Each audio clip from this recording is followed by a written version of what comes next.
mwana mobali wana nayoki ndenge afingi yo ndeko mama na nga Joël Kombe na mama Paulette Kimutu tosala nga chair de poule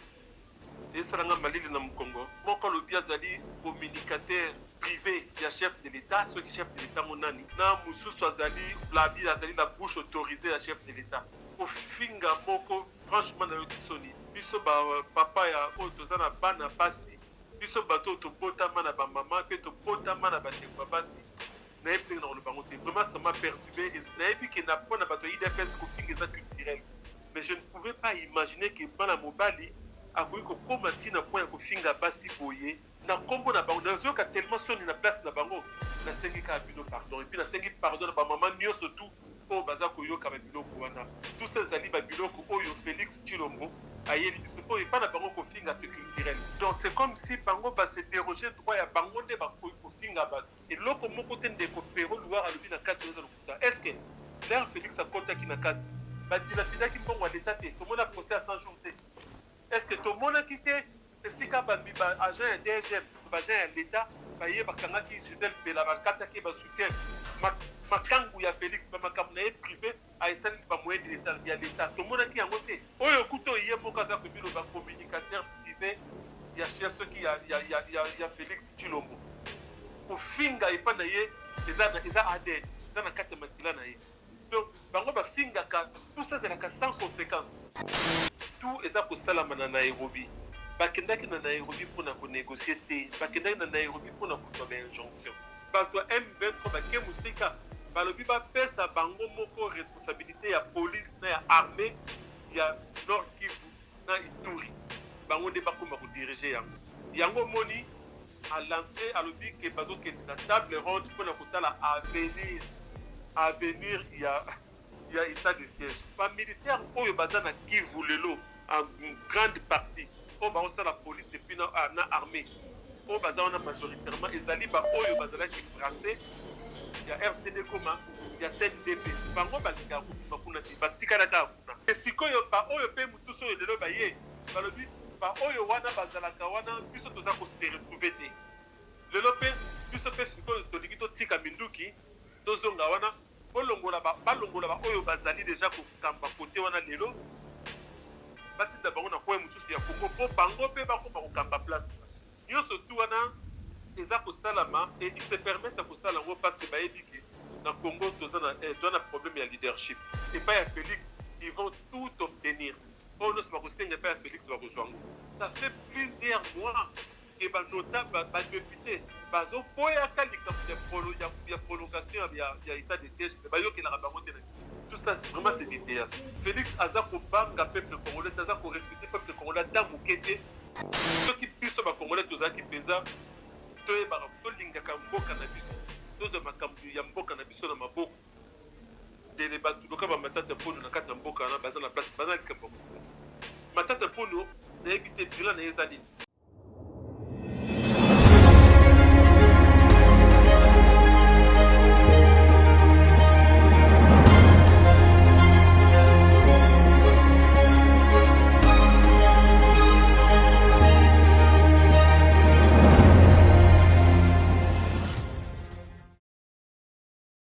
Bandeko Balandia, Plus Clair Télévision, la chaîne de vérité, la chaîne qui vous informe à temps réel, l'ombote na bino. Vous allez belé, baye bozui libaku, ya kolanda biso mukolo malelo, ya kokota maman Joël Kombe na banda, kuna bino na esengo nyonso, na numéro ya sika ya émission, vérité de tout côté, o tozali esengo ya koyamba pona bino, mwana mboka, Bobo Congo, azali bongo vice-président ya CCDP, o ezali kokamba mabongo na mwana mboka Odombo, elongo na ye, nde tukosolo la mboka, tukosolo la mambi matani mboka na biso situation sécuritaire ya mboka na biso République démocratique du Congo et puis na mai mazali koleka pekolo wa manakati ya mboka na biso République démocratique du Congo. Sans plus tarder, na pesi matondo na yo Joël Gonago chasseur d'images zo misi ma caméra donc tokobenga déjà mwana mboka Bobo Congo pour être tozwa réaction na ye na lombangu en rapport na mambi matali mboka na biso République démocratique du Congo. Allô bonjour mwana mboka Bobo Congo.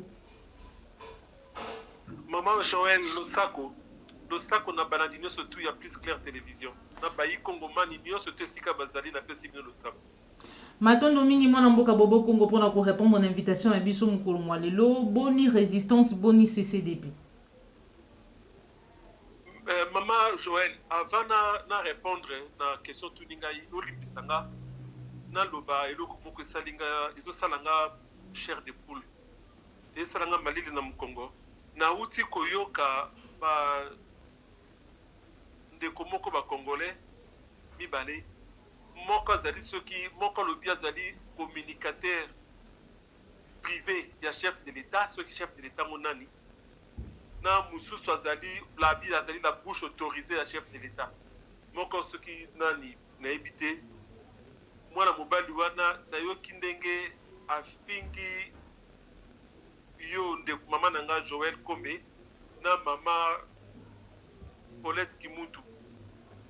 ofinga moko franchement nayoki soni biso batu oyo biso papa oyo tozali na basi na bandako biso papa ya oyo toza na bana basi biso bato toboti bana basi biso bato tobotama na bamama mpe tobotama na bandeko basi nayebi ndenge na kolobango te vraiment ça m'a perturbé nayebi te bon ezali nango ndenge ya nayebi ke na mpona bato ya idps kofinga eza culturel mais je ne pouvais pas imaginer que bana mobali akoki kokóma ntina point ya kofinga basi boye franchement nazokokango te yango nalobi na kombo na bango nazoyoka tellement soni na place na bango nasengi kaka bino pardon epuis nasengi pardon na bamama nyonso tu oyo baza koyoka babiloko wana tout ça ezali babiloko oyo Félix Tshilombo ayeli biso mpo epa na bango kofinga se culturel yango babiloko ayeli biso bakomi kofinga bongo vraiment mpasi na motema nasengi bamama nyonso tu pardon mpo eza soni koyoka maloba boye. Matondo mingi mwana mboka Bobo Congo pona biso tosi to mesani déjà na yango lolenge olobi ete bato ya lolenge wono bana bazali vraiment ebele bazali bango moko d'abord un na dignité te mais kasi tango zali koyoka bango kofinga lolenge wana bakofinga mama Paulette Kimutu tozali ba mama tozali basi bazali na basi na bandako na bango babotami na ba mama bazali pe na bana oyo ya basi mais lelo ndeko pero luwaka oyo azali bongo mopandi sango na ngonga tozali koyeba te bisika azali ebele ya bato bakoloba ete azali déjà libanda ya mboka bamisusu na Bruxelles bamisusu na États-Unis bazali kolukisa ye parce que asalaki vidéo bipai wapi adénonçaki certaines choses mais ebele babi ete ekomaki dérapage parce que oyo asali ezali outrage incite contre le chef de l'État alors que bato misusu ya lolenge oyo bazali komibenga ba communicateur privé ya chef de l'État bazali komibenga la bouche autorisée à chef de l'État alors que bazali kofinga basi pe ba mama. Ezali pasi vraiment ezali soni donc c'est comme si bango ba se déroger droit ya bango nde ba kofinga ba ndeko pero luara denga lobeli quelque soit manière à lobeli yango parce que biso se dit kazaka que ndenge na ya ko lobeli ezali bongo mais eloko moko te alobi na kati za lokuta eloko moko te ndeko pero luara alobi na kati za lokuta est-ce que l'air Félix akota ki na kati badilapidaki mbongo ya leta te tomona procès à 100 jours te plus de 800 millions d'euros bimaki mpona mbongo wana mpona projet wana ekenda wapi est-ce que tomonaki te esika baagent ya DGM baagent ya leta baye bakangaki Gisèle Bella bakataki basoutien makangu ya Félix bamakambo na ye privé aesali bamoyen ya leta tomonaki yango te tomoni te est-ce que toyebi te ke Félix atambolaka mokili mobimba amemaka na babrouette na ye na bambwa na ye baki ebetele maboko chaque voyage coûtera plus de 2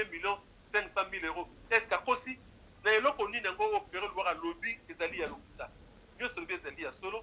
mais il y a kimi ba oyo misusu tomona moko tomona ki azalaka na sa nzete moko comme de ceux qui Gilles soki nini nayebi te soki mpe aliaka soki mpe na tout cas nayebi te tomona ndenge afinga mabunda à l'époque azalaki nanu présidente ya Assemblée nationale tomona modèle afinga ye sans conséquence tomona ndenge Denis Bisochoa soki Denis Bisochoa alobaki kutu famille présidentielle ndenge finga bandeko ya Katanga ndenge finga bandeko ya Est tomona eleka sans conséquence oyo kutu ye moko aza kobiloba communicateur privé ya chef soki ya Félix Tshilombo kofinga epa na ye eza ADN eza na kati ya makila na ye donc bango bafingaka tout ça ezalaka sans conséquence bango bakoki kose permettre baye babuki Assemblée nationale babuki bakiti basali tout bawewa bakangi banzela bango bakoki kose permettre na nyonso tout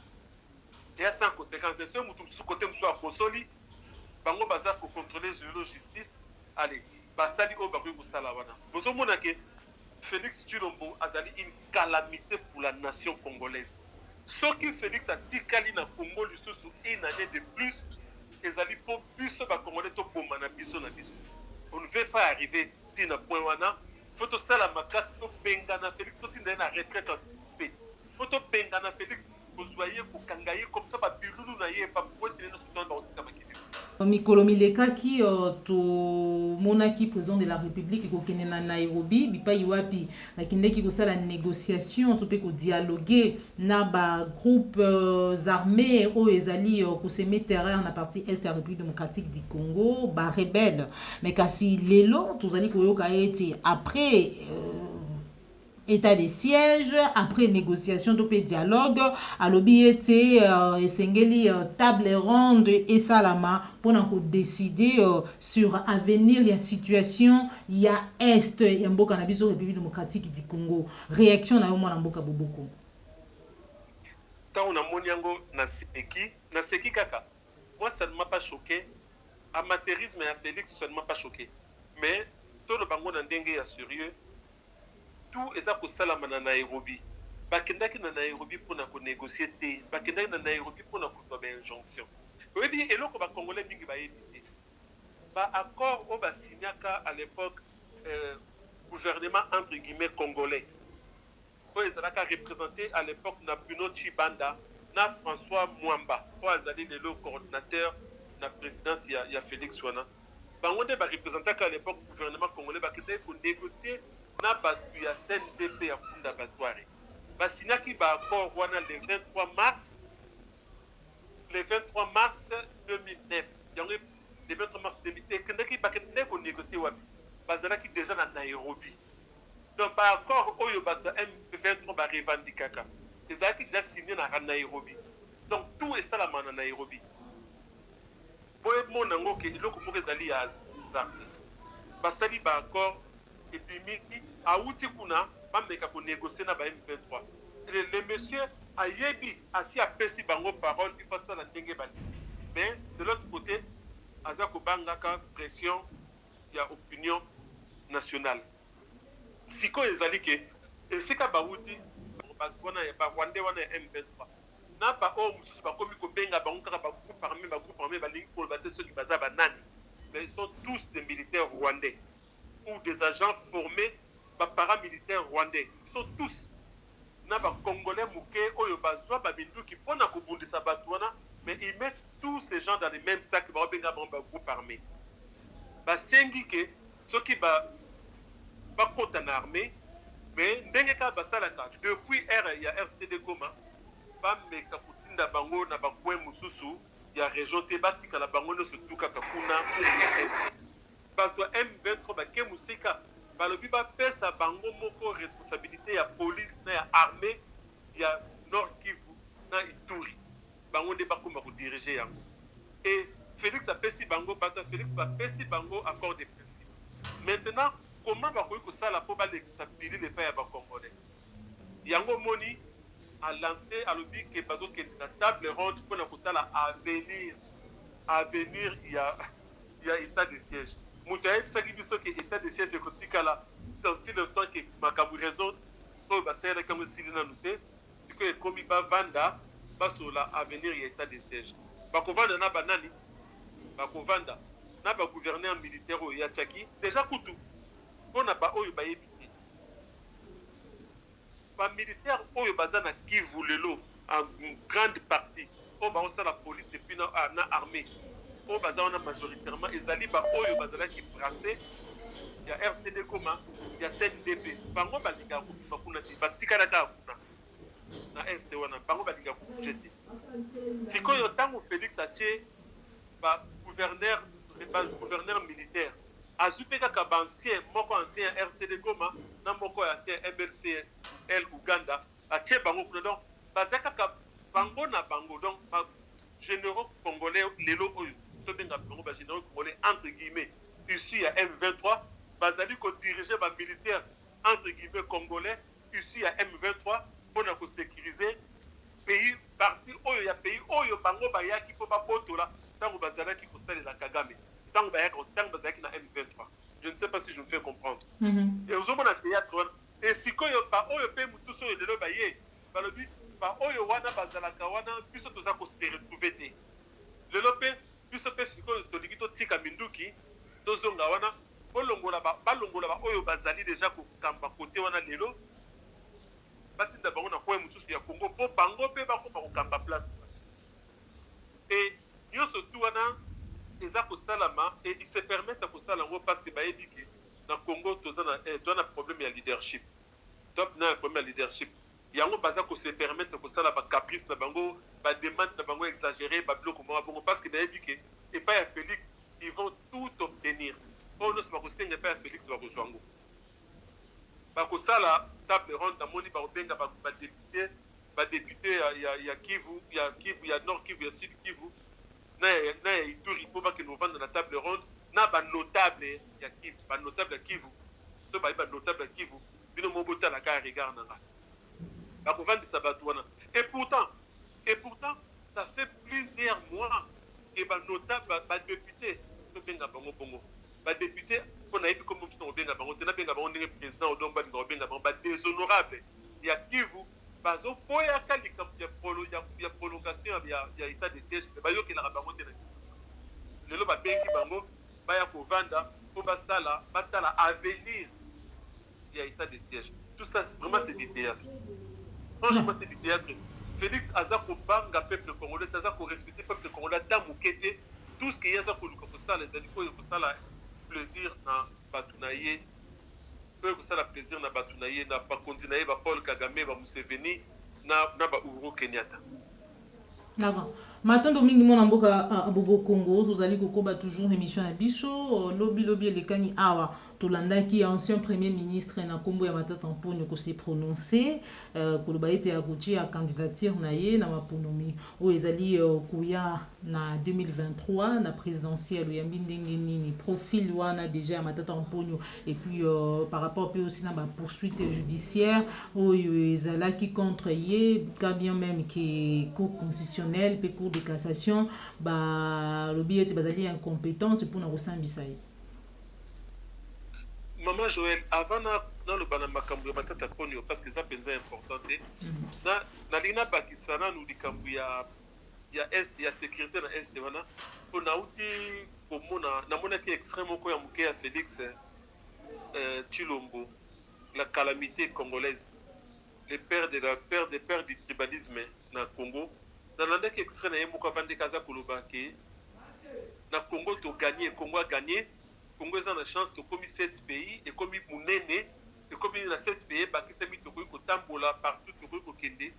to ko tambola partout donc to lukasu te to lela to bolela ka te ke pona parti mo kama bela Congo pour Congo gagner mi to anga lo bake neti minembo to le bela suma kama minembo te po ya continent communauté économique ya pays de l'est wana donc ba congolais ba ko kende na Rwanda na Tanzanie na Uganda ba ko tambola ba bango ko na ba ko ya donc Congo a gagné. Donc biso to meka su ko lobela likambo ya ba portion mababeli na biso te aujourd'hui to gagner na ba Rwanda na ba Uganda ngana lo bango ke soki na la dielo ko na bien pendant na tala kiango lobi naza ko senga na bato ba yebi Félix Antoine Tshilombo ba o ba solo la kanaye te kona bino wana azali na problème azana handicap sakanate Félix il faut pas luka ba psychiatre ba ki ndikutala ye ça c'est vraiment sérieux Félix il faut vraiment pas luka ba psychiatre ba ki ndikulandaye parce que un homme normal a ko ça la raisonnement ya bongo a ko ça la raisonnement ya bongo te Belgique ça na ba frontière na yango France ça na ba frontière na yango c'est parce que ce n'est pas parce que bazana liberté à circulation ya ba bien na ba personne que bokoki kubate na mabele na pilote moi mukena ngaki na loba yango wana twana kana si tozongela yango sima bon par rapport ya Matata Mponyo voilà encore la preuve que biso ba congolais baza ko respecter biso te parce que ceux qui biso ba congolais tozaki penza to ba to lingaka mboka na biso tozo makambu ya mboka na biso na maboko de les batu loka ba Matata Mponyo na kata mboka na baza na place bana likambo oyebi ke banda histoire à Congo banda Congo et banda Congo est indépendant 1960 ti lelo mutu aza na record ya longévité na primature eza Matata 5 ans mutu moko te na Congo asala 5 ans comme premier ministre Matata Ponyo nayebi te bilan na eza nini bino bakongole boza kolanda biso lelo oyo na nzela ya Plus Clair télévision botala eloko nini bokoki kogarder comme souvenir ke soki lelo mpenza na ntongo tolamuki tozwa na oyo tozobénéficie na oyo ezali grâce ya passage ya Matata Ponyo comme premier ministre na Congo eza nini omonaki ye akotaki maboko pamba d'abord comme ministre des finances il s'est enrichi follement aleki na primature asenrichir na ndenge ya kosakana te nkombo na ye ezali implike na badétournement ya bambongo malgré basala baloi baparlement na bino wana esalaka baloi te mpona bien ya bapeuple mais esalaka baloi mpona koprotege bango na bango parlement wana nde evotaki ke mpo apesaka ancien président entre guillemets 680 millions par mois parlement wana mteki bapesaka bapremier ministre na baprésident ya baassemblée nationale na ya sénat ya kala bapesaka bango 150 000 euros par mois ti na suka parlement wana kaka yango nde bayiki bafutaka de Gracias Bukera na Bizima Kahara pour bancien AFDEL bapesaka bango lokola bango balibérateur ya Congo bapesaka bango 100 000 euros 100 000 dollars par mois mais rien pour le peuple bango mpe base protéja yango mpe Matata Ponyo lelo bien que son nom est impliqué na badétournement justice ekoki kolanda ye te mais sikoyo bino nde peuple boyeba kosanctionne nde bato ya bongo fo kosanctionne bango fo tokóma na culture ya kopunir biso moko moto oyo nyonso mpa kosala mabe mpo bino boyebi te eloko toyebaka te esika ye ayibi mbongo esika Matata Ponyo ayibi mbongo na ye atie na bakonte na atie na bapoche mbongo wana yo ozoyeba yango te yango esali kozangi kisi ya kotia na mai ya régie des eaux mbongo wana yango esali kozangi kisi na hôpital Mama Yembo mbongo wana yango esali kozangi banzela mbongo wana yango esali koza na aéroport ya malonga te koza na baekole ya malonga te eza bambongo wana tokosangisi ya bameyibi wana nyonso ya babruno Tshibala ya basami badibanga Matata Ponyo ozwi oyo bafélix azoyiba na famille na ye ozwi ya bakanambe na mwasi na ye tokosangisi eza bambongo ezali mpona kosilisa mpasi na yo peuple oyo ozolandanga yango fo tokóma na culture ya kopesa bato wana etumbu place oyo tokomona ye na ndenge nyonso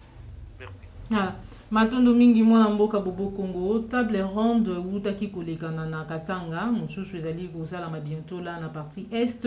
toyebi te eske mosusu ekosalama na Kasai mpona kotia kimia bipai wapi toyokaki tolandaki na bilili bandeko ya Bandundu kobenganama de la part bandeko ya Kasai. Pourquoi? Parce que bakendeki kosala ba travaux ya construction ya réhabilitation ya nzela oyo ezali ko réunir Kamwesha na Kananga. Déjà tokoyi kokoma na niveau wana te yango kutu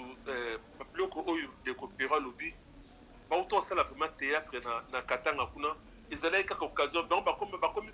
kopesa baopportunité baoccasion ya koyibisa mbongo kotia bambongo na bapoche yango bakendeki na Katanga mais bayebi ke eloko moko ekobima nango eza kuna te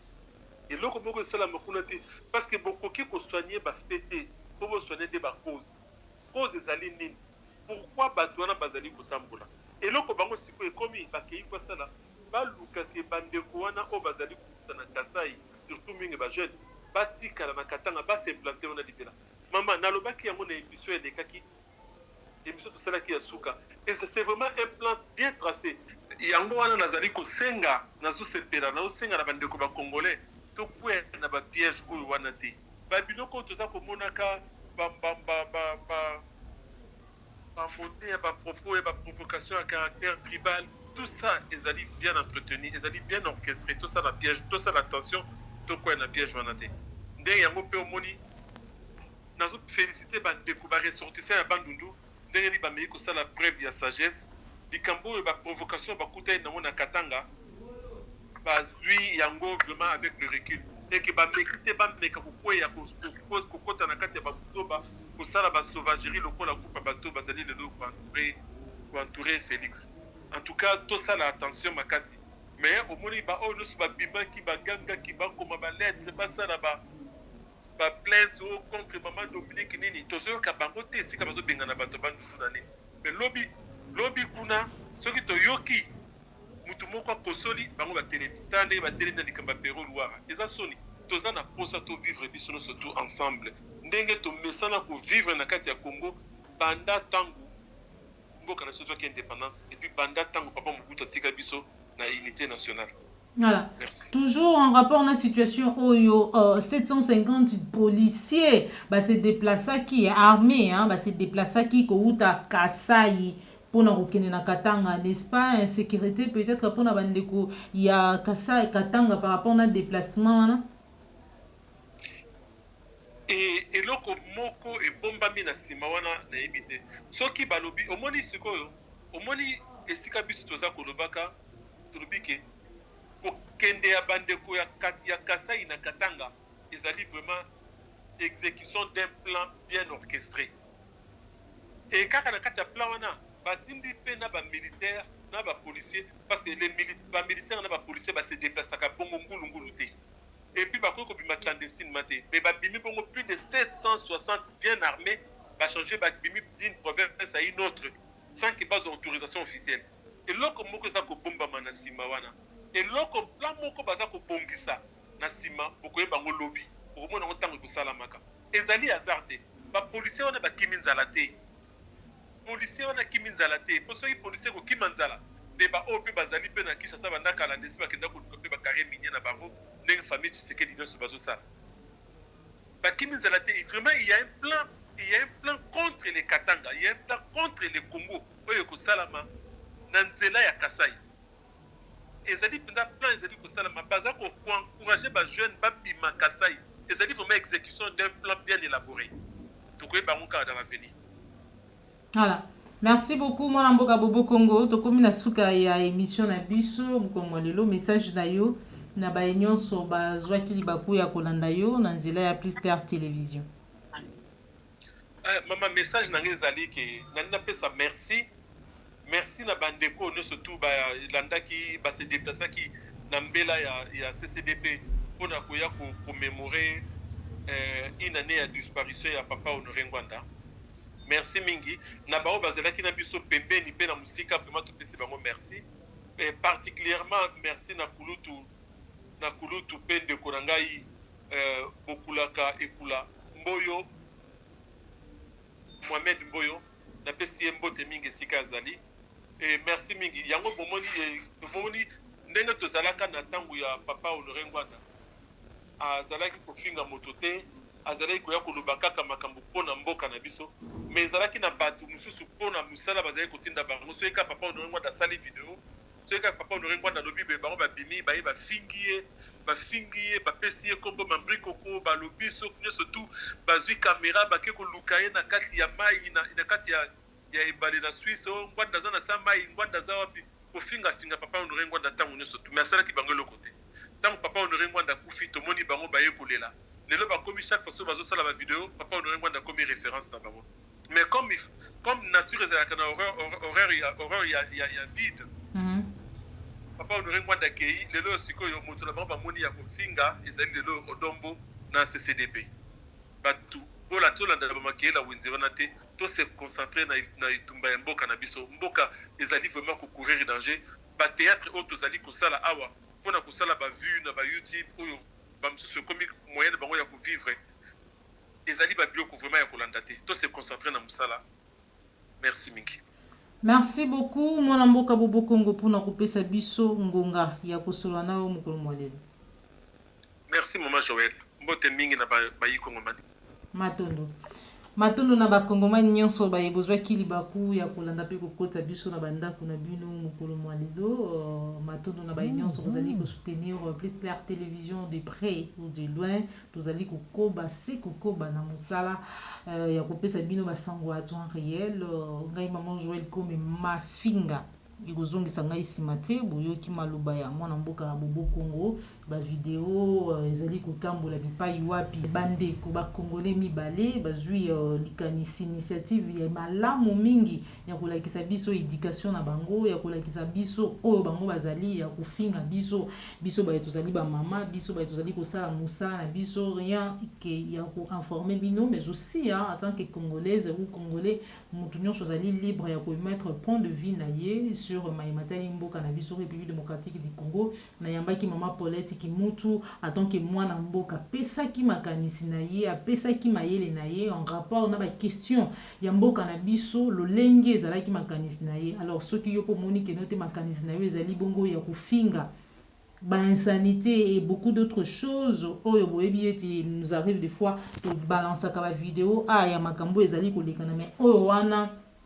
avec tous les respects oyo nazalaka na yango epai ba papa na ngai ba mama na ngai atonke ngai moko mwasi na koki ata mokolo moko ti kocha vidéo ya lolenge wana vidéo ya soni ya salite ya mindu ekotala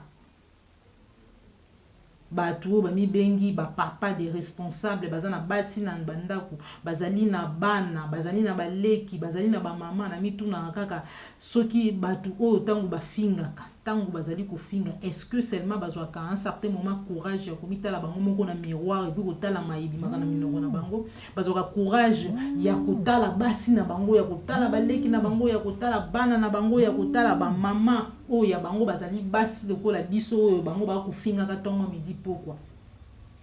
na koloba awa ete na yebite message oyo esengeli na adresse yango na nani baye oyo bozali pembeni ya mokambi ya mboka mokonzi ya mboka bosunga ye na kolongola lolenge ya basalite oyo pembeni ya mokonzi ya mboka parce que tango moto akoloba ete azali la bouche autorisée ya mokonzi ya mboka alors que na munoko na ye ata mokolo moko te bokomona ye asali vidéo po ete aloba ete le chef de l'État a fait ça kotalisa misala oyo azali kosala mais par contre sont là que pour insulter mami bengi la bouche autorisée ya chef de l'État moto mi bengi communicateur privé ya chef de l'État mais ce qui chef de l'État oyo azali communicateur privé na ye asali likambo moko oyo esengeli quand même que a communiquer te mais par contre akoya nde ko insulter bato soki muto asali analyse soki muto asali commentaire soki muto alobi songolo likambo songolo pakala lolenge ya biloko wana bande bakoya kofinga bato parce que soki déjà muto aza na kati na ye ADN na eza insulte azali muto azali na bomoto te ou azali na azakoki comporter kombo ou ezali sacré des chefs de l'État. Alors moi je n'ai pas besoin, je n'ai pas la place aux incites. D'ailleurs, je n'incite pas les gens. Donc, on a tenté de balancer une vidéo où on m'a incité, où on a raconté dit n'importe quoi à mon nom avec quelqu'un que je ne connais pas. Bamisu sukutu nga natanda bango ba micro ba benganga ba senganga na yamba bango na chaîne nanga na micro nanga na plateau quand na fandi boy. Mais aujourd'hui, quelqu'un se permet de m'inciter. Je n'ai pas ces temps-là. Honte à vous, continuez à insulter les autres qui ça le lenge ya ADN na bino ya éducation na bino le lenge na bino mais botikande ko finisa kombo botikande ko désacraliser institution ezali président de la République. Honte à vous. Merci na Joël Gona gauche chasseur d'images. Ozomaki si ma caméra, merci na Cordo puis ma Frikou, Christian Bopati référendum, Jean Bembe West, Papa Laurent Bongonza, Deko Félix Mbati Kamouma Boko Banque, Pébélé Bakongomani Baignon, vous allez belé, vous allez vous soutenir, biso de près ou de loin. Courage encore na yo, dada nangai Paulette qui monte, vous allez ko sala musala na yo. Kitoko donc ba insulte ko zongi sa biso simate. Au revoir.